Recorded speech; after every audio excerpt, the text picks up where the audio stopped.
common tempo, but past that you can do whatever you want. So within those boundaries, it kind of like, you know, negates the need for subgenres, really. Yeah, very interesting. I mean, from my experience, for example, like house and techno music, yeah, these subgenres developed, took a long time to develop, and now people claiming to play a certain subgenre of house or of techno music, and they see it as very helpful, actually, in designing their DJ sets, for example. Is it like a similar thing happening in dubstep as well? To be honest, I think it's more than anything else. I think it's kind of a media kind of device, really. I think it's kind of, it helps people write about it and kind of categorize it in that way, and, you know, kind of put things in certain boxes. But in terms of like DJing, and in terms of like the way you kind of interact with music on a personal level, I don't think that's helpful at all to you. I don't think, you know, saying, oh, I'm only going to listen to something from this, or I'm going to put on some. I mean, and the obvious example is with drum and bass, you know, and I'll listen to some intelligent. I'm only into intelligent jungle. I'm only into liquids. You know, I'm only into jump up. And as I said, I just don't think it's helpful in terms of you know, the way you listen to music and the way you kind of interact with it on a personal level, you know. So with dubstep, like, you know, there's parts of dubstep that I don't like at all, you know, and I'm not, you know, I'm not skirting around that issue at all. There's certain bits of it that I'm not into. I'm not feeling it. I just don't like it.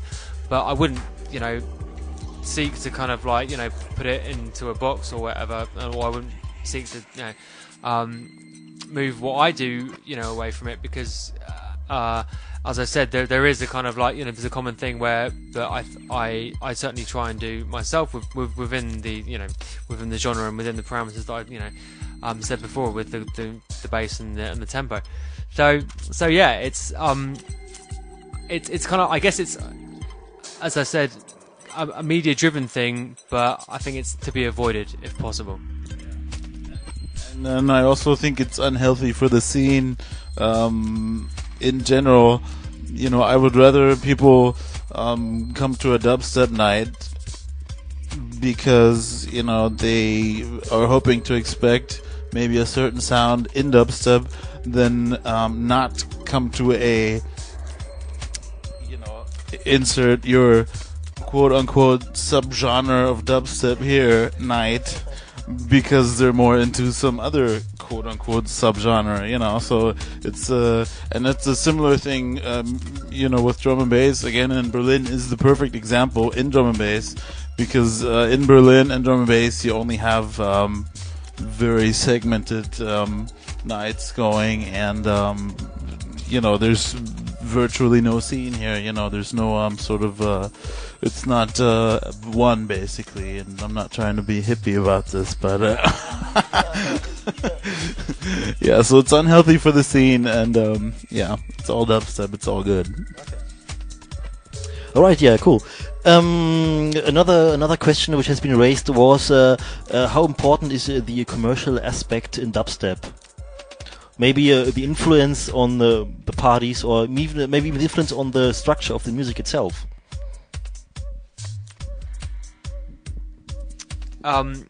Well, I mean, in terms of, I mean, I don't know how necessarily commercial is meant in that statement, but in terms of, I don't know, if you're looking at chart success or mainstream success, then the answer will be not very. I mean, maybe certain people in London have half an eye on that, but I mean, certainly I think for the vast majority of people who are doing it, it's not a concern at all. The obvious kind of parallel to draw in terms of, you know, like I say, chart stuff is UK Garage, which is, you know, pretty relevant parallel, given that, you know, dubstep is largely a product of UK Garage, and within really 18 months, UK Garage went from being quite a vibrant sound with packed clubs every week up and down the UK to being completely burnt out.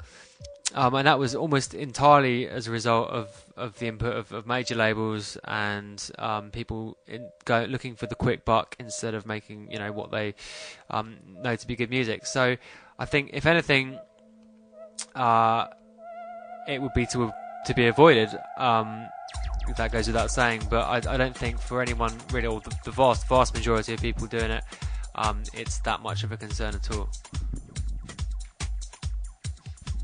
Okay. Well, I mean, I would love to go more into this topic actually, yeah. But I don't think it's very helpful for the for the show.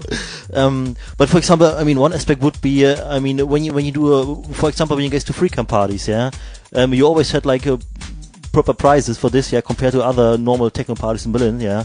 And you obviously tried also to live off this, yeah, to make a living of it, yeah. No, not. No, never. No one ever lived off of dubstep parties in Berlin. No, there's no way. The prices that we charge at the door would be to cover our costs, and this includes club rental, flights. Paying for flights. Obviously, the techno parties in Berlin. Every major techno artist lives in Berlin these days, so there's no flight costs. So no one ever lived off of it.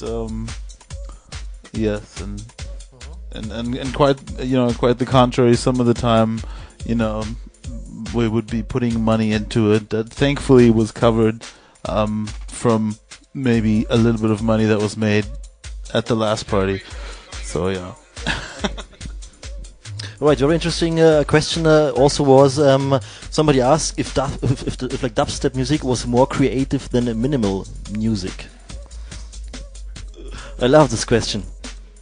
Are we talking about specific artists here, or what do you think, Paul? Well, it's like anything. There's bad examples and good examples of every genre, aren't there? So I could pick you out, plenty of examples of completely uncreated dubstep, and probably quite a few examples of very creative minimal, and vice versa. So yeah, I wouldn't want to generalize on that one. I think probably the best way of defining it is there's an awful lot of uncreative of both genres. Okay, question answered, I think. Well, Mr. Kandel over here, he formulated a couple of questions. Do you maybe want to ask them yourself? I put them down here if you want, Mr. Kandel. Okay, now it's here, superstar from the Berlin Institute, Mr. Kandel, coming and giving us his questions. Yeah, well, some questions were already answered yet, but I think this is an interesting thing for this show. The connection between dubstep and electro. How do you see this? How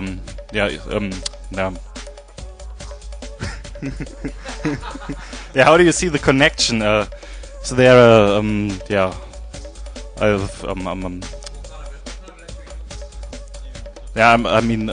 the techno electro scene in Berlin or in general, and the dubstep scene. Is it positive for each other? Are they working together?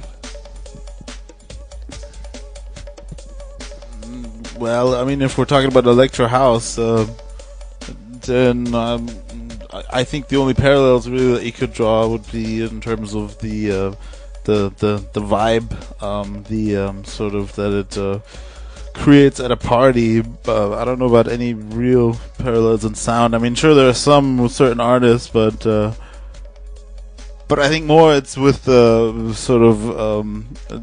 more sort of traditional house and also minimal techno and different varieties of techno and less electro house. I would say more electro breaks, actually, old school electro influence on some of the dubstep production than electro house. How about you, Paul?